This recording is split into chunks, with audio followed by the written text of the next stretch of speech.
नमस्कार, स्वागत है आपका पीबीएन न्यूज में। मैं हूं आपके साथ शव। अब वक्त हो चुका है दिन भर की खबरें फटाफट जाने का, तो आइए डालते हैं एक नजर। उत्तर प्रदेश में बीजेपी लगातार दूसरी बार सत्ता में आ रही है। इस जीत में पीएम मोदी के प्रचार और मुख्यमंत्री योगी आदित्यनाथ की रैलियों की अहम भूमिका रही। लेकिन अब सवाल ये उठ रहा है कि आखिर इस जीत का सेहरा किसके सिर बांधा जाए, प्रधानमंत्री नरेंद्र मोदी या मुख्यमंत्री योगी आदित्यनाथ। अब चर्चा इस बात की हो रही है। इसका जवाब वरिष्ठ पत्रकार नीरजा चौधरी एक लाइन में कुछ इस तरह से देती हैं। वो कहती हैं, इन नतीजों से पीएम मोदी ने अपने ब्रांड मोदी की मजबूती को बरकरार रखा है, वहीं योगी ने अपनी ब्रांड इमेज को और मजबूत किया है। अपने इस मत के पीछे वो कई वजहें गिनाती हैं। नीरजा कहती हैं कि मोदी ने अंत समय में जाकर पूर्वांचल को संभाला और एक स्पिन दिया। वो हर चुनाव में ऐसा करते हैं, लेकिन इस चुनाव के सबसे बड़े सितारे योगी ही हैं, सबसे बड़े प्रदेश के मुख्यमंत्री जो लगातार दूसरी बार जीत कर आए हों।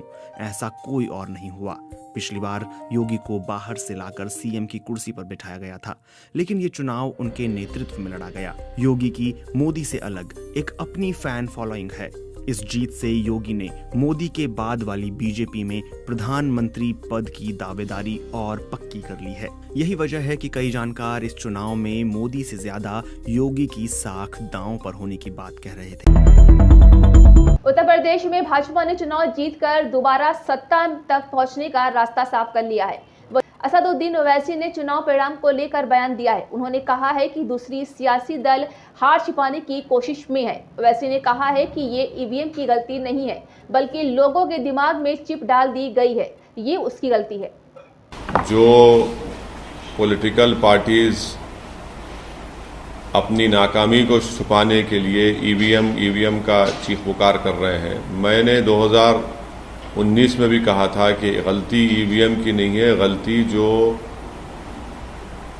लोगों के दिमाग में जो चिप डाल दी गई है वो उसकी बहुत बड़ा रोल अदा कर रहा है।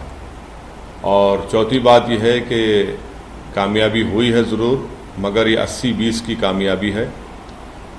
हम अपना काम करते आए, पहले से करते रहेंगे। और बस मुझे यही कहना है कि हम लोग काफ़ी मेहनत किए, बहुत अच्छी मेहनत की, दिलो जान से हम लोग, हमारे पूरे पार्टी के जिम्मेदारों ने मेहनत की। मैं उन सब का शुक्रिया अदा करता हूं, बल्कि उनसे ये भी अपील करूंगा कि अपने हौसलों को बुलंद रखिए। कल से हम फिर अपने काम पे लग जाएंगे और यकीनन मुझे यकीन है कि आने वाले जो विधानसभा के इलेक्शन होंगे उसमें हम और अच्छा करेंगे। हमारे कमज़ोरियों को, जो भी कमज़ोरियां सामने आएंगी उसको दूर करेंगे। शुक्रिया।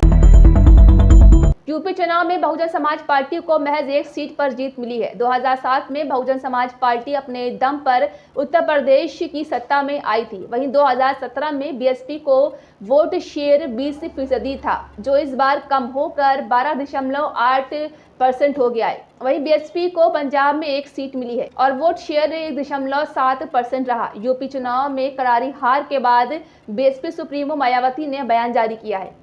तो उससे घबराकर वह निराश होकर पार्टी के लोगों को कतई भी टूटना नहीं है, बल्कि उसके सही कारणों को समझकर वह उनसे बहुत कुछ सबक सीखकर अब हमें अपनी पार्टी व मूवमेंट को फिर से आगे बढ़ाना है।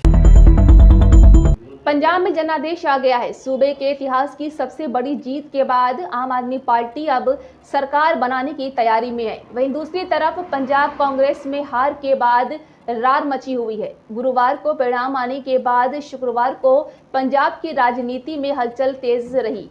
आपको बता दें कि आपने ऐलान किया है कि सत्ता संभालते ही सरकारी दफ्तरों में मुख्यमंत्री की लगने वाली फोटो का कल्चर खत्म कर शहीद भगत सिंह व संविधान निर्माता डॉक्टर भीमराव अम्बेडकर की तस्वीर लगाई जाएगी। इसके अलावा अब तक मोती महलों से चलने वाली सरकार अब गांव और कस्बों से चलेगी और युवाओं के हाथों में नशे के टीके की जगह टिफिन होंगे। उन्हें अब रोजगार दिया जाएगा।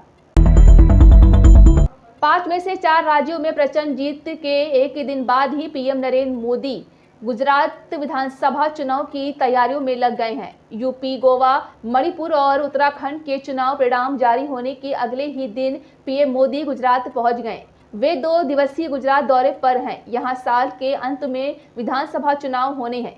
ऐसे में पीएम मोदी आज मेगा रोड शो के जरिए भाजपा की चुनावी तैयारियों का शंखनाद करेंगे।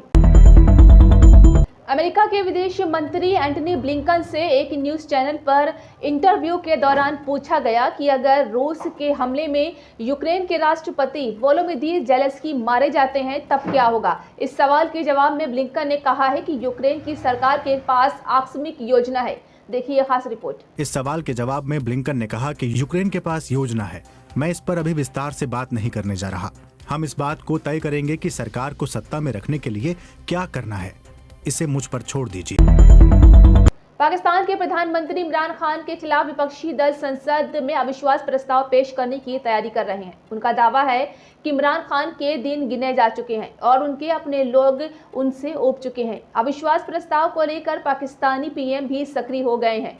वहीं बुधवार को इमरान खान अपने सहयोगी दल MQMP के मुख्यालय कराची जाएंगे। विपक्षी दलों के नेताओं ने मंगलवार को प्रधानमंत्री के खिलाफ अविश्वास प्रस्ताव नेशनल असेंबली सचिवालय में जमा कराया है और इसके साथ साथ उन्होंने असेंबली का सत्र बुलाने की भी मांग की है। यूक्रेन पर रूसी हमले का आज 16वां दिन है। इतना लंबा समय हो जाने के बाद भी दोनों देशों के बीच जंग समाप्त होने का नाम नहीं ले रही है। रूस की ओर से यूक्रेन के कई शहरों पर हमले जारी हैं। इस बीच यूक्रेन के राष्ट्रपति वोलोदिमीर ज़ेलेंस्की ने कहा है कि पिछले 2 दिनों में यूक्रेन से करीब 1 लाख लोगों को बाहर निकाला गया है।